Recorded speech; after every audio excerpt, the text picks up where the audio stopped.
సుబ్రహ్మణ్య గుప్తా గారు వాళ్ళ దంపతులు వేయించేశారు. మీరు కాసేపు అమ్మవారి గురించి, అమ్మవారి గురు పరంపరంతా కూడా చెప్పండి. జై వాసు. గౌరీం కళాపరపదాం శ్రీచక్ర సంచారిణి. అందరూ చెప్పండి. వాసవ్యైతే నమస్తేస్తు కులగౌరవ నిర్మితే శత్రు సైన్య వినాశిన్య.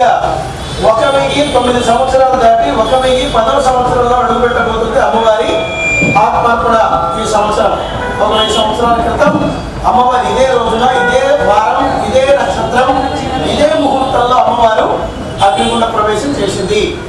ఆ విశేష పుణ్య రోజును పురస్కరించుకొని మనం ఈ రోజున ఆనాటి దంపతుల బిడ్డలమైన మనమంతా ఈ రోజున మనం ఆ అమ్మవారి హోమాన్ని చేసి అమ్మవారి యొక్క అనుగ్రహాన్ని మనమంతా పొందబోతున్నాం.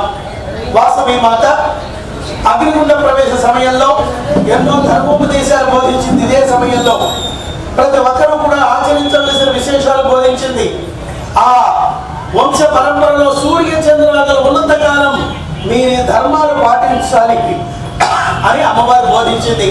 ఆ విశేషాలు ప్రతి ఒక్కరూ కూడా అమ్మవారిని పూజించాలి. పసుపు కుంకుమలతో, పుష్పాలతో నన్ను అర్చించాలి. ప్రతి విజయదశమి, ప్రతి జన్మదినోత్సవం, ప్రతి ఆత్మార్పణ మొదలైన ముహూర్తాల్లో నాకు విశేషంగా యజ్ఞయాగాదులు జరిపించాలి అన్నది అమ్మవారు.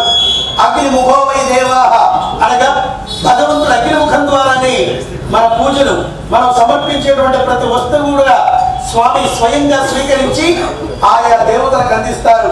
స్వాహ దేవుడు వినాయకుడికైతే స్వాహ అంటే వినాయకుడికి అందిస్తాడు. ఈశ్వరుని విశేషం. ఎంత విశేషమైన ఈ సమయంలో మనమంతా యజ్ఞం చేస్తూ ఆ అమ్మవారి యొక్క అనుగ్రహానికి పాత్రలం అవుతున్నాం. కన్యకా పరమేశ్వరి అమ్మవారు అగ్నిగుండ ప్రవేశ సమయంలో వాసవి మాత అగ్నిగుండ ప్రవేశం చేసేటువంటి సమయంలో అమ్మవారు ఈ విధంగా అంటుంది.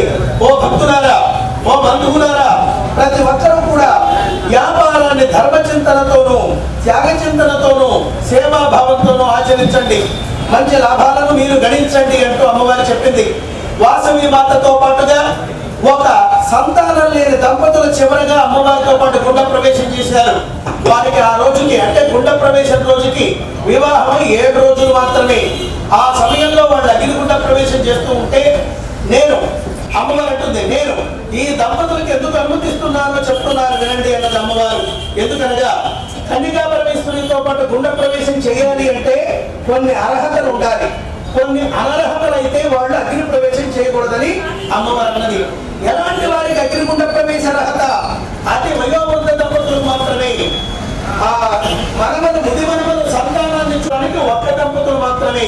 మీ గోత్రానికి 10, 15, 20, 30 మంది వయోవృద్ధ దంపతులు ఉండొచ్చు, కానీ వాళ్ళెవరికి కూడా అగ్నిగుండ ప్రవేశ అర్హత లేదు.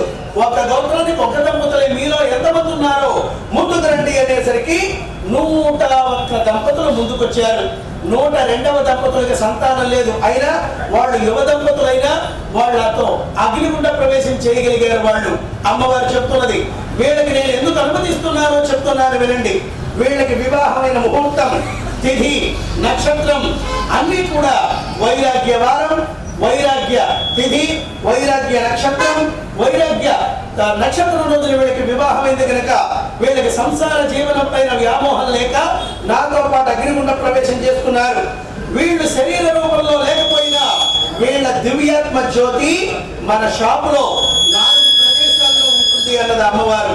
ఎలాంటి ప్లేసులో అనగా కాటా రాళ్ళు, అలాగే దేవుడు photo, cash box, shop, lock and keys, ఈ 4 ప్రదేశాల్లో ఈ 100 దంపతుల దివ్యాత్మ జ్యోతి ఉంటుంది కనుక మీరు ఏ షాపు తీసినా సరే ముందుగా ఆ షాపు దగ్గర, ఆ షాపులో క్యాష్ బాక్స్ దగ్గర, కాటారాళ్ళ దగ్గర ఆ దీపాన్ని, అలాగే కర్పూర హారతిని లేదా కనీసం అగరబత్తీలైనా వెలిగించి మీరు వ్యాపారం ప్రారంభించండి అని ఆ దంపతుల కోసం అమ్మవారు చెప్పింది. అందుకు షాపు తీసిన వెంటనే 2 అగరబత్తీలైనా తిప్పేటప్పుడు ఈ శ్లోకాన్ని చెప్పాలనండి.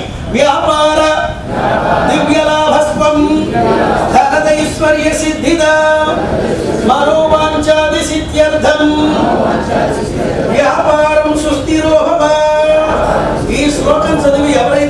షాపులో అగరబత్తీలు కర్పూరం వెలిగిస్తారో వాళ్ళు నామక షాపులో కూర్చుంటారంటే విపరీతమైన ధన లాభాన్ని నేనే ఆ యజమానికి అందిస్తాను అని అమ్మవారు అంటుంది.